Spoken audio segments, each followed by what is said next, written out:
السلام عليكم ورحمة الله.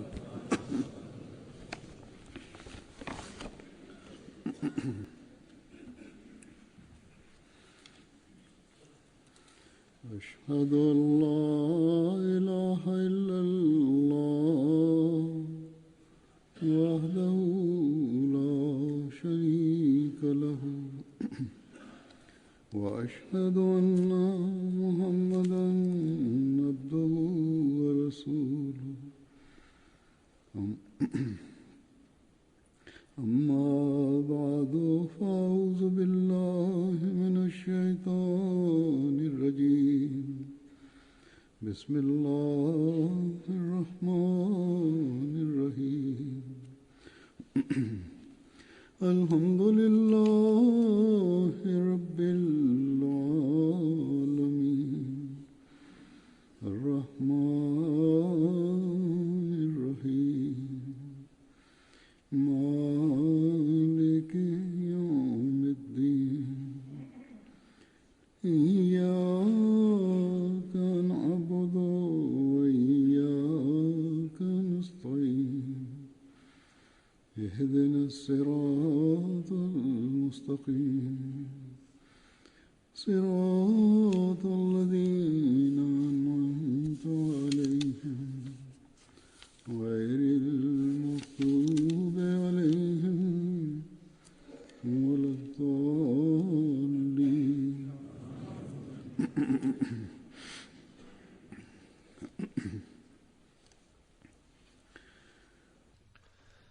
The importance of Salat has been emphasized on many occasions in the Holy Quran. On some occasions, we have been commanded to safeguard our Salat, and while on others we have been advised to offer Salat with regularity, while still on others timely offering of Salat has been commanded. Then the right times for daily prayers have been prescribed, which should be observed and followed by a mu'min, i.e. a true believer.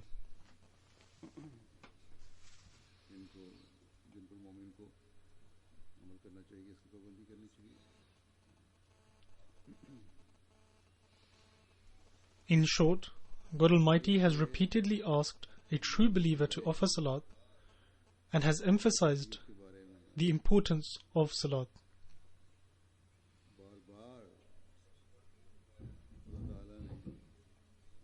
Most of all, Allah the Almighty says that the very purpose of man's creation is to worship Allah. As Allah the Almighty says,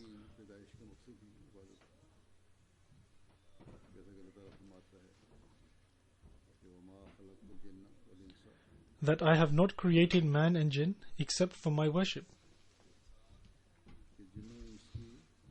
However, man has drifted away because he has not understood this purpose.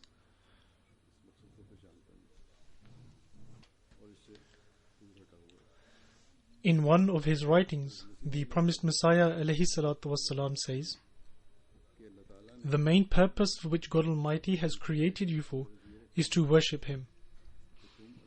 But those who ignore the true and the real purpose and think that life is about eating, drinking and sleeping like animals,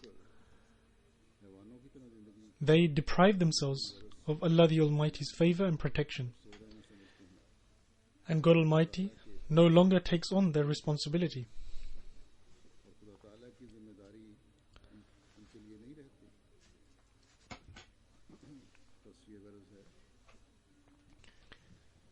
Thus, the objective of life for everyone who claims to have faith is to make every possible effort to seek Allah the Almighty's favor and to become the recipient of God Almighty's grace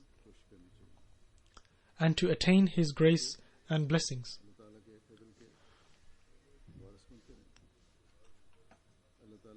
However, how can we fulfill this objective? For this, we have been commanded to offer Salat 5 times a day in Islam in order to achieve this objective. According to a hadith, i.e. the saying of the Holy Prophet ﷺ, Salat is the crux of all worship. Therefore, we can only achieve our objective by getting to this crux.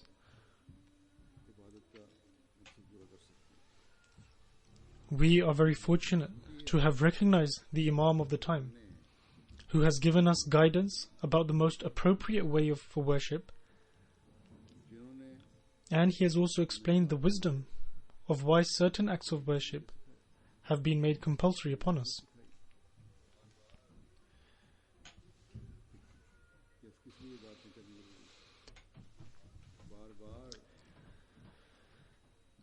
He has drawn his Jamaat's attention to Salat on many occasions, and he has enlightened us about the specifics of Salat and also its various aspects, and also the need for them and the wisdom behind them, so that we can understand the importance of our Salat and are able to adorn our worship.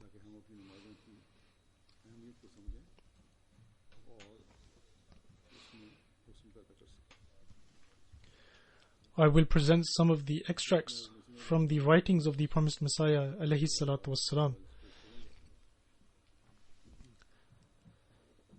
Sometimes slackness creeps in, especially in offering the Salat of Fajr. This is either due to severity of weather or due to shortness of nights. And I have also noticed that people combine their Zohr and Asr prayers, or they do not offer them properly, or some leave them altogether due to excessive work.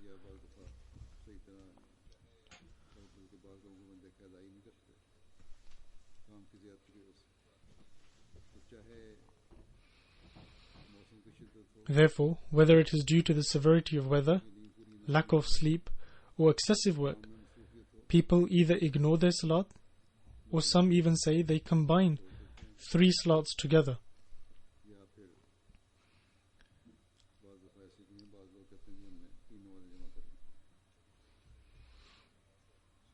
These days, the Fajr time is receding quite quickly in these countries, and I have noticed attendance at Fajr Salat has started to go down by about 1 to 1.5 rows.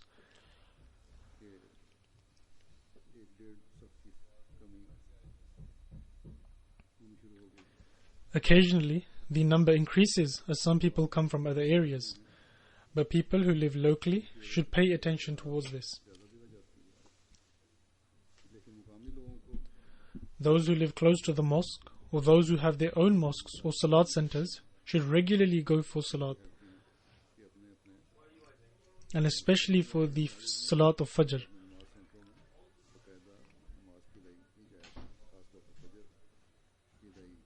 There should be an effort to keep the mosques inhabited, not only in this country but throughout the world.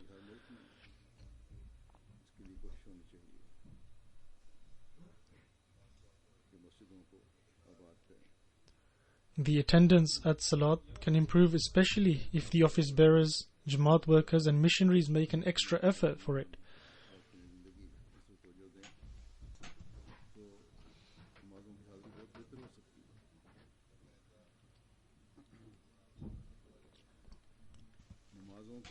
The promised Messiah alayhi salatu wassalam writes about offering Salat regularly. Observe prayer services regularly. Some people content themselves with one prayer service daily. However, they must remember that no one is exempt from them. Not even the prophets are exempt from offering Salat. It has been narrated in a hadith that a company of men who had just accepted Islam requested the Holy Prophet sallallahu alaihi wasallam to be exempted from Salat due to their excessive work engagements. However, the Holy Prophet sallallahu alaihi wasallam said, "A religion that does not demand action is no religion at all." Therefore, thoroughly understand that you need to perform your actions in accordance with the commands of Allah the Almighty.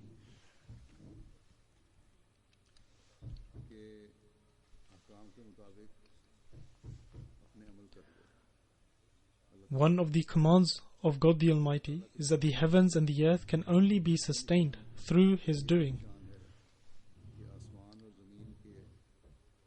Some people who are inherently inclined to naturism assert that only natural religions are worthy of being followed. They believe that religiousness and inner purity will have no worth when one's hygiene and physical well-being are neglected. Worldly people say that there are numerous worldly principles that should be adopted. For example, they state that if certain principles are not followed, such as those relating to one's health and well-being, then one will no longer be able to maintain righteousness and cleanliness and purity, and righteousness alone will serve no purpose.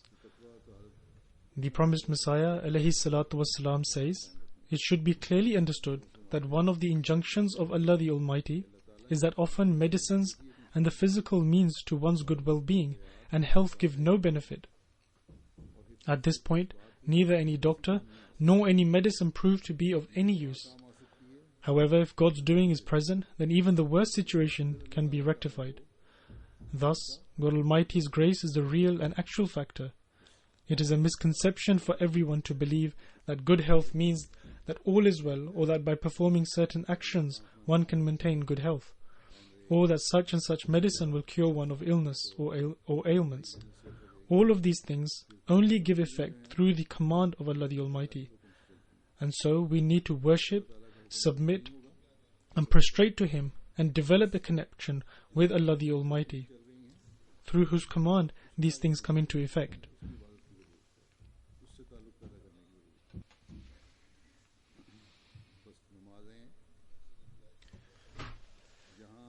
Therefore, where prayers are necessary to fulfill the very purpose of our creation, they also save us from calamities and tribulations.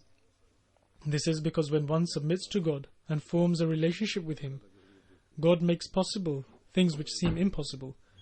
In short, whatever occurs in the world happens purely in accordance with the command of God Almighty.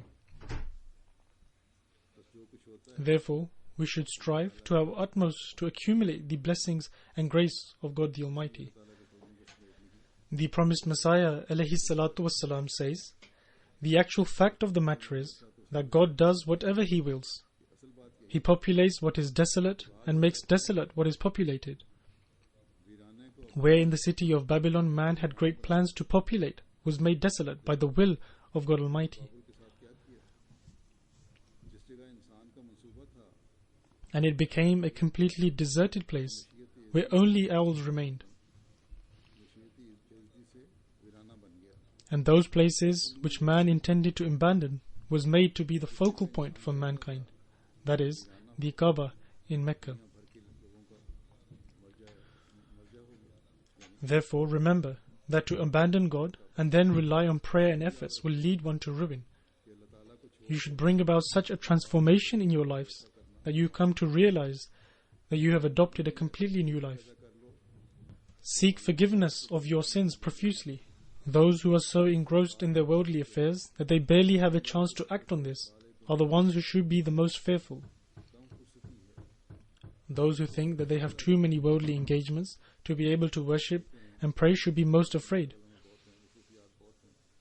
One's work and employment often leads him to completely abandoning the obligations due to God the Almighty. Thus, in compelling circumstances, it is permissible to combine the prayers of Zuhr with Asr and Maghrib with Isha. The promised Messiah ﷺ says, I am also aware that if one seeks permission at work to offer their prayer from their superior, then they do allow it. If in employment one has a good reputation and seeks permission from their manager or superior to offer prayers, they normally receive approval. Further, high-ranked people at work issue special instructions to subordinates in this respect. In some places, instructions are disseminated to employees. A weak spirit and a weak self are the sole reason why misplaced excuses are cited for not performing the prayers. Do not transgress and be unjust in offering the rights due to God and to His creation. Fulfill your obligations with utmost honesty and trustworthiness. The promised Messiah ﷺ goes further in his expectations of us and does not only remind us about the formal prayers, rather, counseling us towards nawafil, i.e. voluntary prayers and tahajjud prayers. The promised Messiah ﷺ says, what provisions have been made for the hereafter if every breath of one's life has been spent in worldly matters? If a person has spent every minute, every breath, and every moment in worldly pursuits, what provisions has He made for the hereafter? The promised Messiah ﷺ says, make a special effort to awaken for the tahajjud prayer, i.e. pre-dawn prayer, and offer it with passion and pleasure. Due to one's occupation, a person may be put in trial for the prayers that fall in the middle of the day. However, Allah the Exalted is the provider. Prayer should be offered on its appointed time. The Zuhr and the Asr prayers can at times be combined. As Allah the Exalted knows that there will be weak people, therefore He has permitted this leniency. However, this leniency cannot be granted in combining 3 prayers. Whereas people are admonished at work and due to other matters as well as being rebuked by their rulers, how great would it be to face hardship for the sake of Allah the Exalted? After all, people are admonished at worldly occupations and worldly matters as well, and at times they even face hardship. Therefore, if they would face some difficulty in offering prayers for the sake of Allah the Exalted, then there is only benefit in that.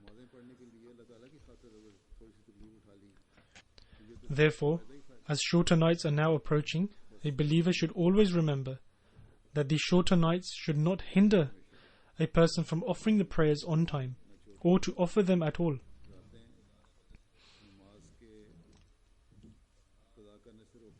And nor should worldly occupations become a hindrance for him.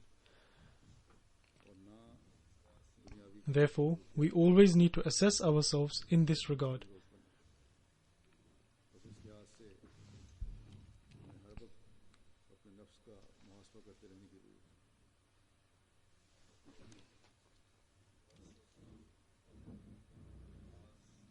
Many of us offer the prayer as an obligation. However, they are not fully aware of its significance and of its essence.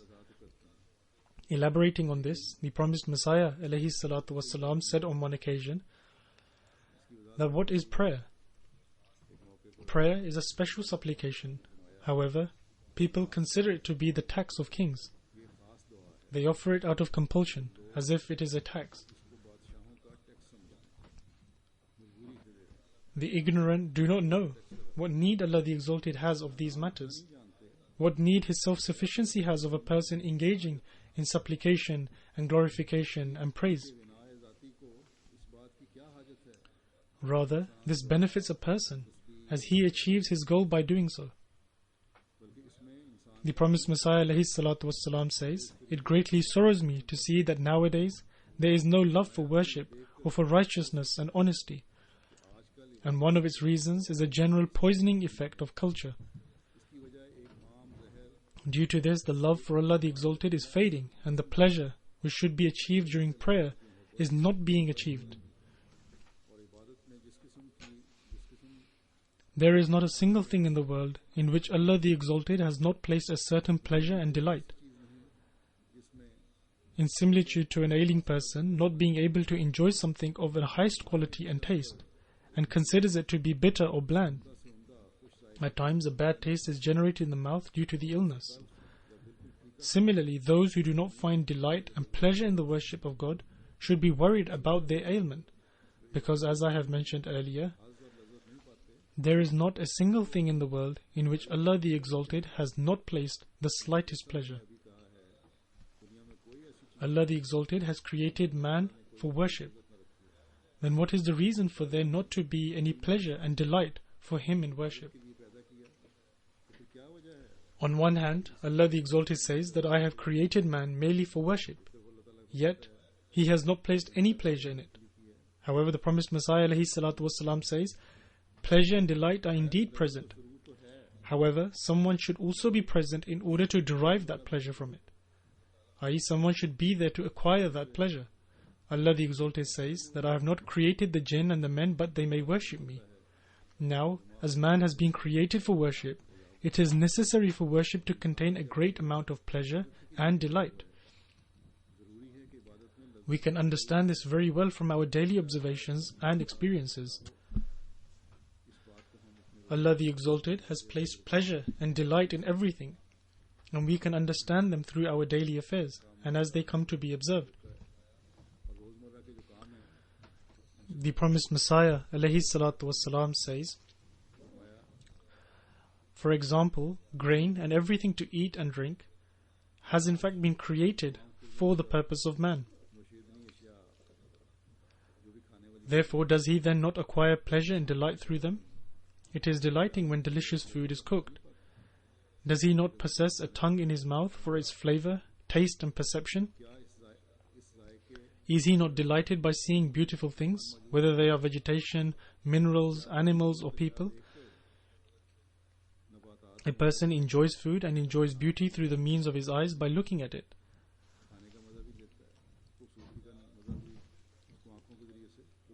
Do his ears not find delight from pleasant and melodious voices?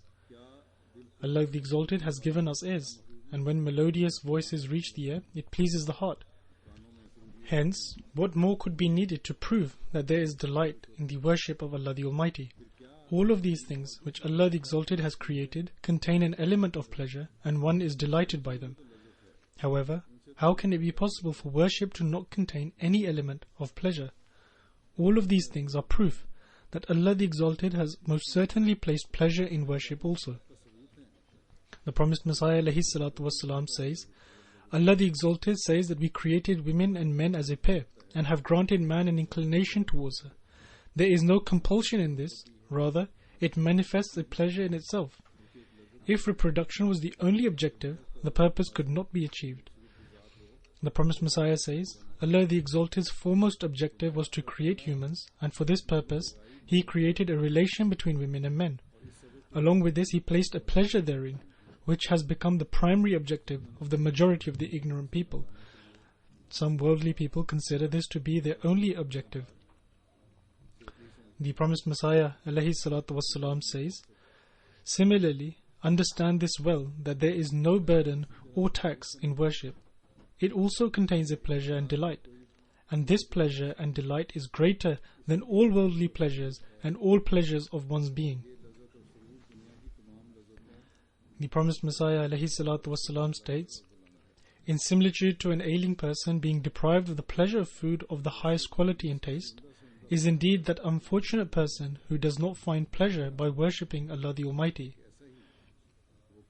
If an ailing person dislikes good food and does not perceive its taste due to his ailment, sickness or the bitter taste of his mouth, it does not mean that the food is bad, rather it means that he is ailing. Similarly, the person who does not find pleasure in prayers and worship, it does not mean that Allah the Exalted has not placed any pleasure or delight in prayers. Indeed, God Almighty has placed pleasure in it. However, it is the person's own nature or an ailment and blandness of a person that does not enable him to derive the pleasure. Therefore, we should look for such things which possess pleasure and delight, and are not simply performing something by considering it to be a mere burden. And when this condition is developed within them, then as I mentioned that some people attend the Fajr prayer during the longer nights, but stop coming for the Fajr prayer during these shorter nights, they will remain ever focused in seeking this pleasure, and they will similarly be mindful of the observation of the other prayers.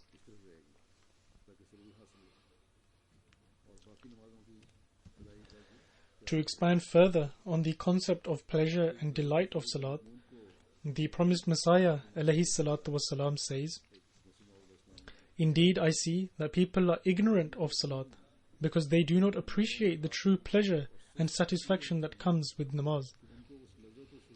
This is undeniably the main reason why people are indifferent towards Salat.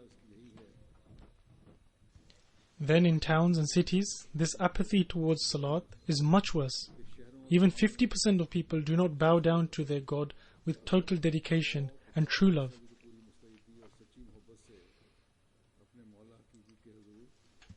And so the question is, why do they not know about the pleasure associated with Salat? And why have they not ever experienced this pleasure? Does their religion not give them such teachings? At times they are so engrossed in their worldly tasks that they pay no attention to the muezzin, i.e. the one who calls for prayer, and he carries on calling for the prayers, as if they are sorry to have heard the call for the prayer. They feel upset that now after hearing this call, they will have to offer their salat. At other times, they pay no attention to the call for prayers at all, We need to feel sorry for such people. Some of them have shops underneath the mosque, but still make no effort to go upstairs to the mosque. So I wish to say that one should supplicate to God Almighty with extreme anguish and tenderness, that as Allah the Exalted has enabled us to taste flavors of this world, such as fruits, etc., may He also grant us the taste and flavor of worship. The promised Messiah ﷺ said that as you enjoy and relish the flavors of fruit and other tasteful things, pray to God that He grants you the ability to enjoy and savor Salat as well.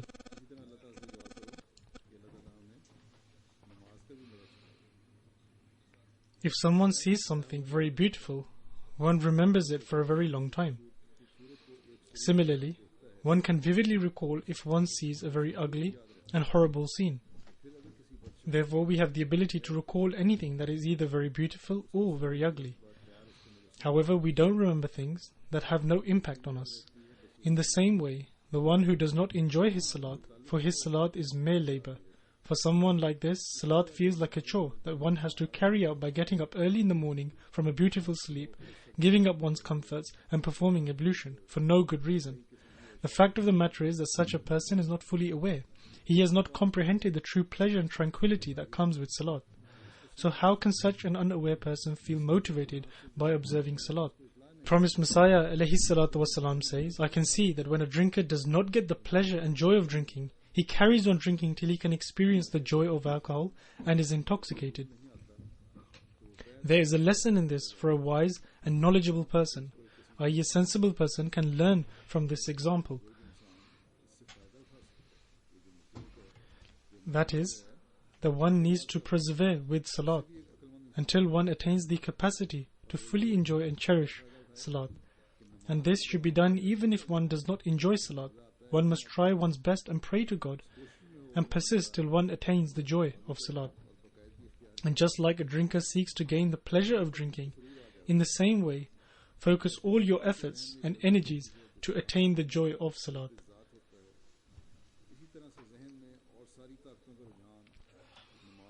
And along with this, pray with all your commitment and dedication and anguish that you may gain the pleasure of salat. This will lead to a sort of desperation and desire and yearning to pray even more.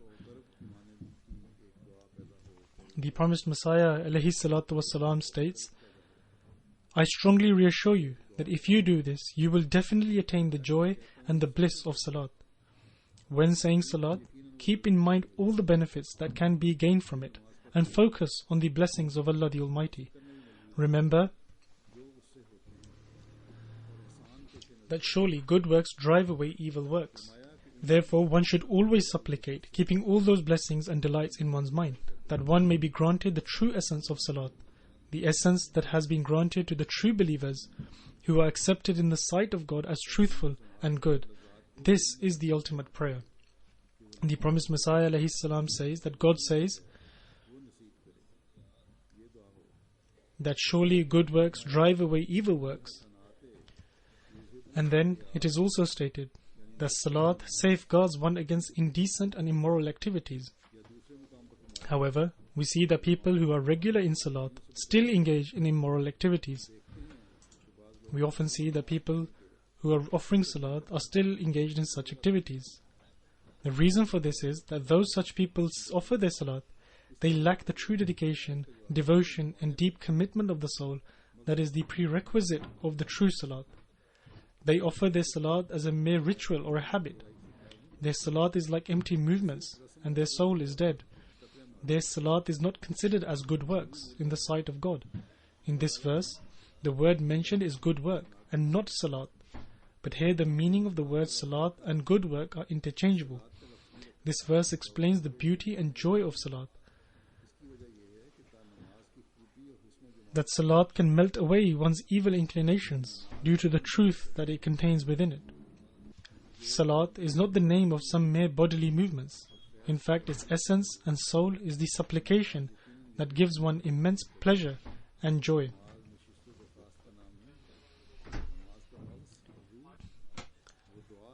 Expounding on the wisdom that lies behind the various states in salat and also the effects they should have on a person, the promised Messiah alayhi salatu wassalam states,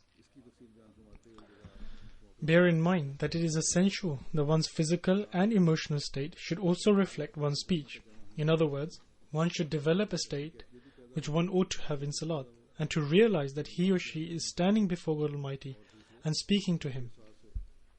The promised Messiah alayhi salatu wassalam states, at times, something is practically shown or its indication is given physically, and by observing that thing, a person can identify the purpose and the objective of it.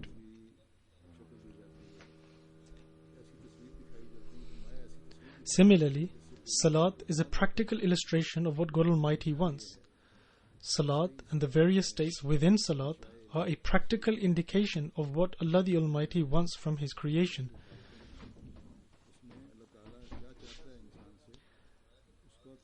Therefore, just as words are spoken in salat, similarly, the movements of one's body and one's limbs also demonstrate something.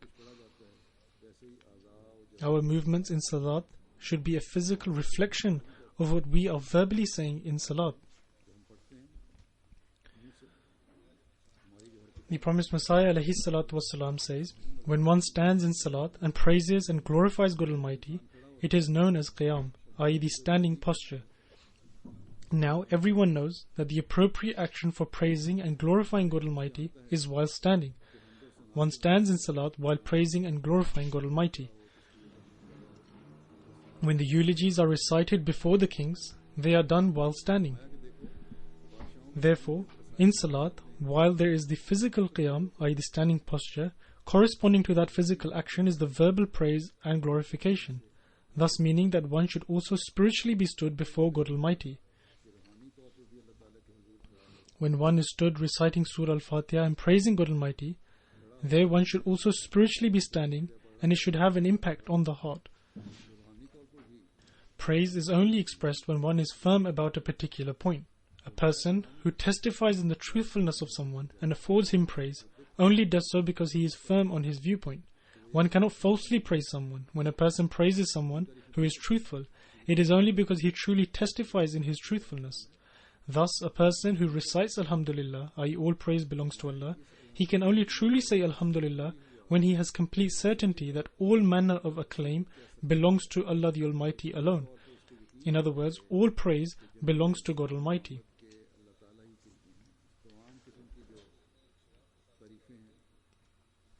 And so, when one is completely convinced of this in one's heart, this is spiritual qiyam. When one's heart is convinced that all praise belongs to God Almighty and He alone is worthy of them, and one should only praise Him, and there is none else who can be praised, then the qiyam will be no longer just simply standing with the hands crossed together. In fact, it will be a spiritual qiyam, because the heart is also firmly with it. Then will it be said that a person is standing, as he is standing in harmony with his inner state, and so that he can also partake in the spiritual qiyam. One will stand in reflection of the state of one's heart. Then there is ruku, i.e. the posture of bowing, in which one affirms, Holy is my Lord the Most Great. It is a matter of principle that when one acknowledges someone's greatness, one bows to them, and the situation demands that one should affirm, Holy is my Lord the Most Great, and reflects this physically by bowing down. The tongue expresses the greatness of God Almighty, and with that the person bows down. Thus, the words and the physical state correlate with one another. And so, when one utters the words, it automatically transforms the physical state, which is that it wants to bow down. Thirdly, one affirms, Holy is my Lord, the Most High. This state is one of the highest degree. In other words, the physical condition to express the greatness for something is the state of sajda, i.e. prostration. Such a state calls for one to prostrate. When a person expresses the highest form of praise for God Almighty, then this state of expressing His glory and greatness requires that one should go into sajda and prostrate before God Almighty.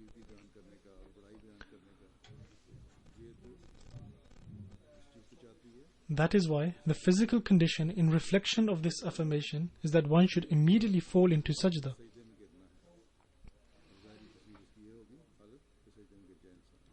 Thus, when one affirms the glory and the greatness of God Almighty in one's heart, then one also physically places the forehead onto the ground and prostrates. This is the physical reflection of one's inner state. The promised Messiah ﷺ says, thus there are 3 physical conditions to go with one's utterances in Salat. However, apart from the physical postures and also the tongue, which is part of the body and utters these words, there is also something else, which is the 3rd thing. And if it is not included, the Salat is incomplete. What is that? It is one's heart. It is necessary to have the qiyam of the heart as well. So when God Almighty looks at the person, He sees that as the person glorifies God, he also stands upright, and his soul, as well as his physical self, stands upright to glorify Allah the Almighty. God Almighty is aware of one's inner state, and therefore knows that along with the qiyam of the body, there is also the qiyam, i.e. the standing of the soul. Or that the soul is bowing down, or it is prostrating when one physically bows and prostrates. When a person utters, Holy is my Lord the Most Great, God sees that not only has the person acknowledged God's greatness, but has also bowed, and his soul has also bowed. Thirdly, when a person prostrates before God and is mindful of God's exaltedness, God sees that the person's soul also prostrates on God's threshold. In other words, the heart also goes into prostration. Therefore, one should not be satisfied until such a state has not been acquired, because that is what observing prayer means. If one asks that how can a person acquire such a state, the answer to this is that one should be regular in the observance of Salat and be not anxious about any doubts and misgivings. One should not become apprehensive from the doubts and misgivings that come while offering Salat, and instead should continue offering Salat regularly. One has to battle with doubts and misgivings in the early stages. In the early stages, one has to fight a battle with Satan. However, the antidote is not to tire and continue with resoluteness and steadfastness, and to supplicate to Allah the Almighty until that state is attained which I have mentioned. Therefore, resoluteness is the condition, and if one develops this, then God Almighty runs towards such a person, and the grace and blessings of God Almighty descend upon that person. However, there are very few people who understand this reality, and they are hasty in leaving the threshold of God Almighty, or they underestimate God and do not give Him the due importance, and then run towards worldly people. The promised Messiah ﷺ states that it is worth remembering that Salat, which is Salat in the true sense, is attained only through prayers. It is totally against the ethos and honor of a true believer to seek from anyone save God, because supplication is only made to Him alone.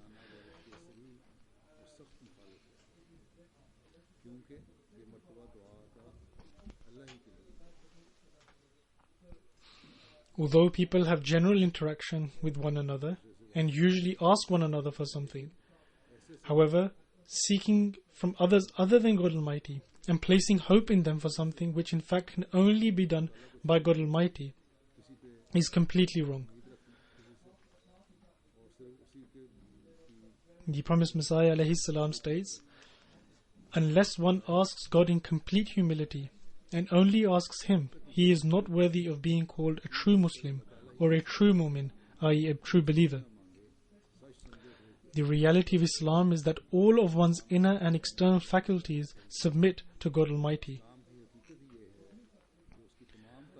Just as all the components of a large engine operate on the power of the engine, likewise, unless a person makes all one's actions subservient to the high power of the engine, how can he be really convinced of the divineness of God and can truly consider himself as a Hanif, i.e. one who is ever inclined to God, when uttering, I have turned my face towards Him who created the heavens and the earth.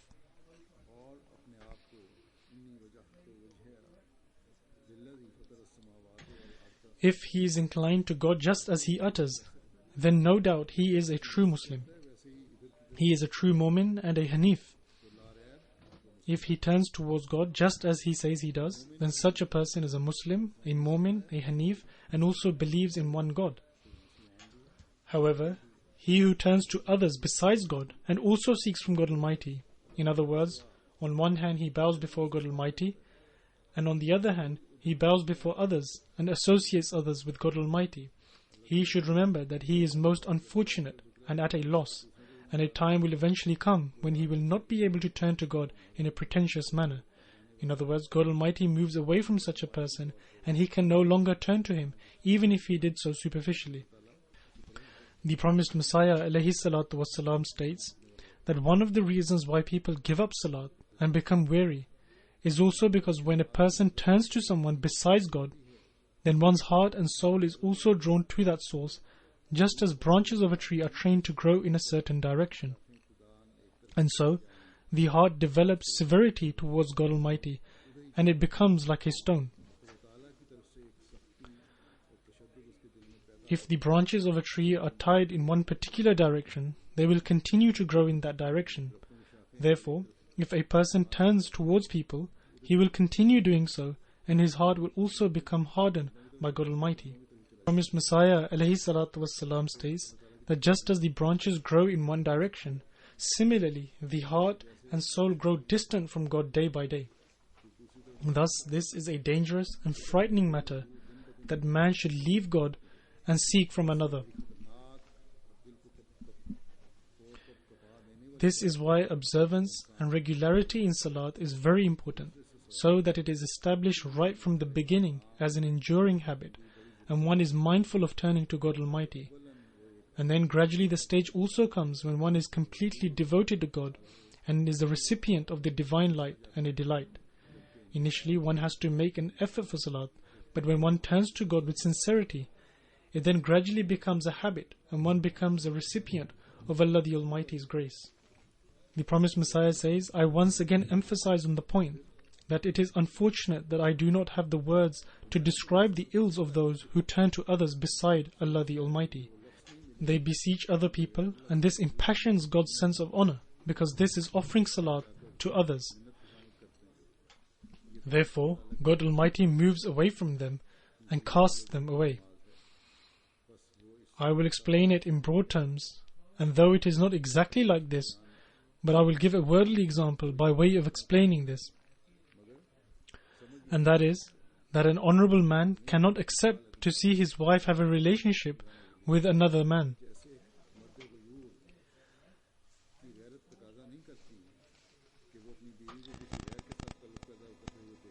And in such instance, he will consider the immoral woman to be subjected to death. There are some people who think like this. Thus, devotion and supplication are for God alone. He does not like another to be called or considered worthy of worship.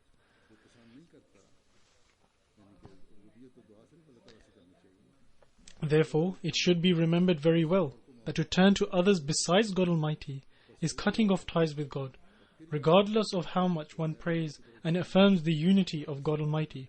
The physical reflection of the belief in unity of God is salat, and it is without blessing and of no avail unless it has humility of spirit and a core that is inclined to God alone. Some people say that they prayed and cried a lot, however they attained nothing. Rejecting this claim of people, the promised Messiah ﷺ states, some people think that nothing is attained from God Almighty by crying. However, this statement of theirs is completely wrong and false. Such people do not have faith in God's attributes of power and control. If they had the true faith in them, they would never have the courage to say it.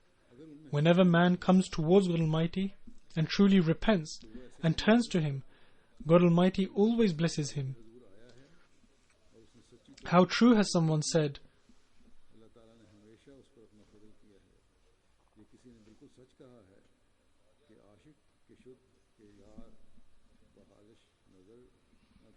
meaning, how can a person be classified a lover if his beloved never pays attention towards him? Oh sir, there is an absence of pain, otherwise the doctor is present. So it is wrong when you say that there is pain. God Almighty desires that you come towards Him with a pure heart. The only condition is that you act according to the wishes of God. This is very important. One must formulate himself according to the wishes of God and should act in accordance. One must develop the change that can enable one to reach God. I truly express to you that God has hidden and incomprehensible powers, and He possesses unbound grace and bounty, but you must develop an eye capable to see them. Cultivate a sincere love for God. The promised Messiah ﷺ says that if there is true love, then God immensely listens to prayers and grants help. Therefore, we need to make ourselves such that God Almighty would listen to our prayers. Those who allege that God Almighty does not listen to their prayers, the majority of them do not even pray the 5 daily prayers. Prayer only comes to their minds when a worldly hardship befalls them. However, God Almighty says that He certainly will listen to one's prayers, but one must follow His commandments. Thus, everyone should assess themselves to see if they are following the commandments of Allah the Almighty.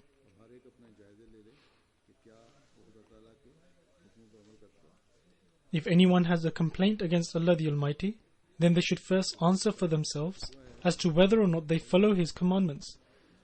As the promised Messiah ﷺ has written in one place that there are 700 commandments that are found in the Holy Quran, then how many of us follow 700 commandments? If one is to make allegations, then one should compare this aspect too. It is in fact the kindness of God Almighty that despite this, He has mercy on people and forgives them repeatedly. And He even listens to many of their prayers. Despite the fact that many of those who do not even do the 5 daily prayers, God accepts their prayers, and this in fact is the mercy of Allah the Almighty. At times, even without the prayers of people, through the manifestation of His other attributes, God Almighty fulfills the need of people. Therefore, one cannot be in any position to complain against God Almighty. And we should try to follow the commandments of Allah the Almighty, and we should try to pray and worship and fulfill our other obligations towards Allah the Almighty. The promised Messiah ﷺ says that until a person is not fully established upon the unity of God, such a person cannot inculcate within himself the love and grandeur of Islam. He further states that such a person cannot attain the pleasure and joy of Salat. It is all dependent upon the fact that unless bad, impure intentions and wicked scheming are not incinerated, and arrogance and conceit will not be removed in order to attain humility and humbleness, until then a person cannot be called a true servant of Allah the Almighty. The promised Messiah ﷺ has said that Salat is the best teacher and the most excellent means of attaining complete servitude to God. Thus, the best teacher and the most excellent means of attaining complete servitude to Allah the Almighty is Salat. The promised Messiah ﷺ said, I reiterate that if true communion and true connection with God Almighty was desired, then one should abide by Salat, and should abide by Salat in a way that not just one's body or one's tongue, but the very intentions and passions of one's soul embody Salat. May Allah the Almighty enable us to safeguard our Salat in such a way that may our souls and our desires truly fulfill the obligations of Salat. After the Friday prayers, I will also be leading a funeral prayer in absentia, which is of respected Asghara Begum Sahiba, the wife of late Sheikh Rahmatullah Sahib, the former Amir Jamaat of Karachi. On the 27th of March, she passed away at the age of 90 after a short period of illness. Inna lillahi wa inna ilayhi raji'un.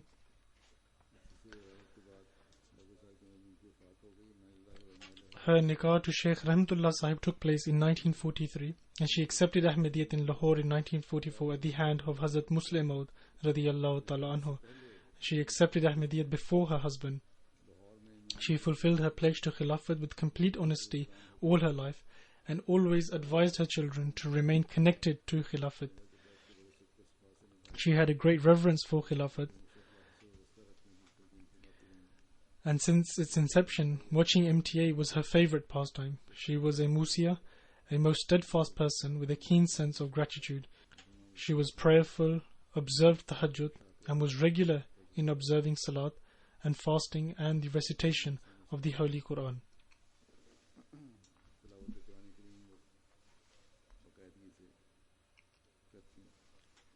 During the time her husband was privileged to serve in Karachi, she also served shoulder to shoulder with him. She was a most hospitable person and was a very notable quality of hers. When Sheikh Sahib was Amir Jamaat Karachi, among all other activities, she fulfilled the responsibility hosting guests a great deal and had the honor to host Hazrat Khalifatul Masih II and Hazrat Khalifatul Masih III and also Hazrat Khalifatul Masih IV. She was at the forefront of making financial sacrifices. Once in 1950, the Jamaat went through a time of financial constraints and Hazrat Khalifatul Masih II made special appeal. Following this, her husband gave a large portion of his income to the Jamaat, and she was also regular in making sacrifices with him. She lived a very simple life, free from affectations.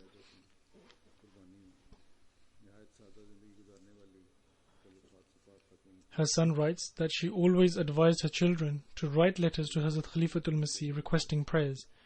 She leaves behind 5 sons and 2 daughters, and 43 grandchildren and great-grandchildren. One of her sons, Dr. Naseem Rahmatullah Sahib, who is the Naib Amir of the USA Jamaat and is in charge of our website alislam.org, is one of her sons. Her son-in-law Rahmani Sahib has lived here in the UK for a long time and served as Secretary Wasi at UK Jamaat for a very long time. His wife, Jamila Rahmani, has served as Secretary Mal in her local branch and has also served or is serving in other capacities as well. One of her sons, Farukhtullah Sheikh Sahib, is Naib Amir of Faisalabad in Pakistan. And may Allah the Almighty elevate the station of the deceased and keep her children and generations connected to Khilafat.